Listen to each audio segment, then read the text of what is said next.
Now, staff has had some discussions with the county ag department, with Tony, and some of the water purveyors in the region. And the thought is that we, staff, should draft a drought declaration that would be ready for adoption at the March 3rd Board of Directors meeting. If we get significant rainfall between now and then, great, we can always pull it off the agenda, but we really should have it ready to go by March 3rd. And what I want to do here is just pause for a moment and ask Tony from the Ag Department to come up, speak a little bit about, from the Ag Department's perspective, their drought declarations are a little bit different than what I'm thinking about here. And so, Tony, if you don't mind.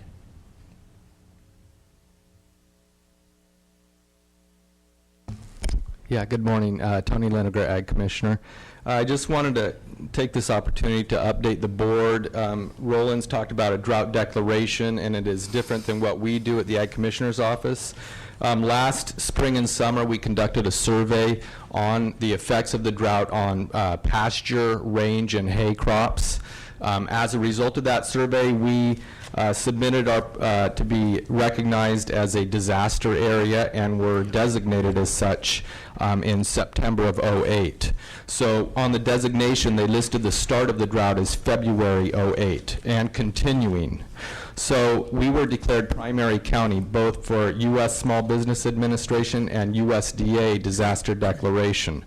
So the monies and funds that became available through the federal government are still available based on that declaration that we did in July. That will continue to be available to farmers and ranchers up through May 15th, 2009. So I will be at a statewide Ag Commissioners Conference over the next few days where this topic will be discussed. But certainly we're going to be conducting another survey of the damages that are ongoing from this drought. On that note, I would like to mention, you know, there are some things available out there to farmers and ranchers. If you're experiencing ongoing losses that would be covered by those two declarations that I just mentioned, one, the Small Business Administration for ag businesses that help support the ag industry, and then the USDA declaration, which actually supports the farmers and ranchers themselves. The Farm Services Agency, who administers these monies, they are in the process of now applying for emergency conservation program, and we should know by next month. This is a cost share program that allows growers to dig deeper wells and will actually help cost share if they need to have water deliveries. Also looking at drilling new wells. So there may be some monies available, and we should know within the next 30 days. Regardless of that, there are monies based on the previous declarations that farmers and ranchers can access through the Farm Service Agency. With agriculture, clearly our first concern is going to be frost protection. If we don't get through the frost season, then you don't have a crop. So as you know, last year we probably experienced the worst frost season in 30 years. It's clear that we cannot take another year like last year. We just simply don't have enough water to protect the grapes. There are some things coming up. February 10th, we're going to be holding a frost protection meeting at the Ag Building where we're going to go over more of the technical aspects, and the university is going to kind of take the lead to help the growers minimize the amount of water they're using while still providing some protection. Also, I wanted to mention that there is monies available through NRCS.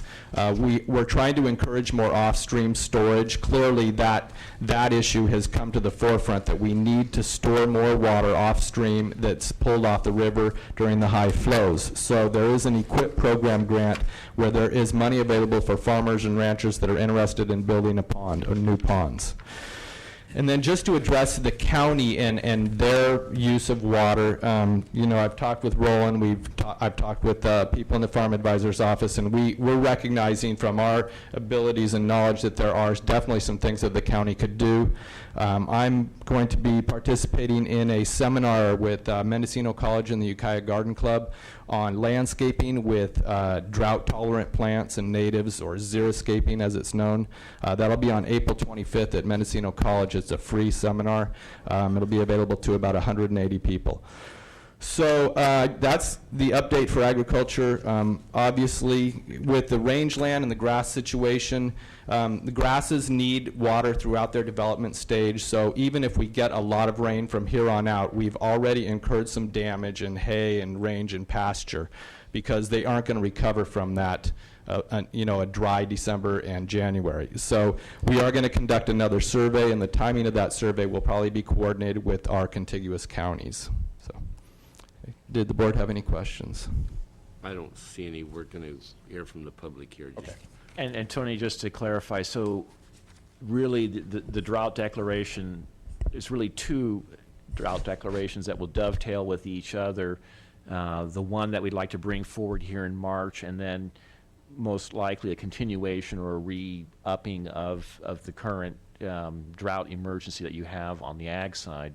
Yeah, it's not clear whether we'll be required to do another survey or whether we can be eligible for these funds based on the original survey and the continuing drought. So I will keep you posted. Okay. Just moving along on this first category here, the second item, coordination of public outreach. Roland, can I Yes, stop sir. you? Tom, could you contact somebody from environmental health, because there's going to be some issues, I think, that aren't going to help somebody. Thank you. Go ahead. We have already begun to do some public outreach in the Russian River drainage, and staff has been meeting with other the various water purveyors in the Ukiah Valley here, basically to help pool our financial resources here and coordinate our public outreach. One example is, maybe you saw in Sunday's Ukiah Daily Journal the banner. We had these most of the summer. We've gone ahead and started to have the banner back in the newspaper. Obviously, we wanted it knowing that there was going to be a fair number of articles and attention on Lake Mendocino. This is one example in terms of just coordinating and pooling our resources here to help get the word out. We will also take advantage of the upcoming Family Expo and some of these other public events where collectively we can have a booth and share our resources and provide outreach materials for people.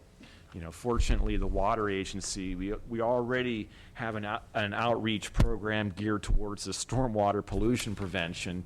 Well, there hasn't been much stormwater, so it's, but we do have this program, and it's a nice platform. We're basically able to build off of that, piggyback off of that, and switch our message more heavily to water conservation issues without, incurring any really significant additional cost.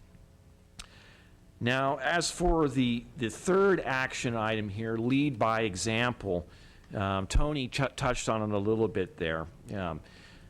With regard to the county facilities. Collectively, the county facilities, particularly here in Ukiah, are a major water user, and my understanding is that they're one of the city of Ukiah's top 5 or 6 water users, and we're also a highly visible one, as evidenced by the number of articles we see in the paper about the county. Long story short, there is plenty of low-hanging fruit around here with respect to water conservation. Staff at the Water Agency have recently completed indoor water audits on all of the county facilities at the Low Gap complex, including the jail and the adjacent Low Gap Park, and we're in the midst of preparing a report that quantifies the potential water savings and the associated costs of those upgrades. Now, quite honestly, we know we don't have much money in hand here to do a major retrofit or what, for the most part, out-of-date, inefficient water fixtures. However, we still want to at least prioritize the work and have our numbers together so that we're in a better position to go after grant money. Several months ago, we kind of missed an opportunity actually last summer, when the state did an accelerated release of monies for water conservation. Now, with respect to the county facilities, perhaps more promising is our outdoor situation.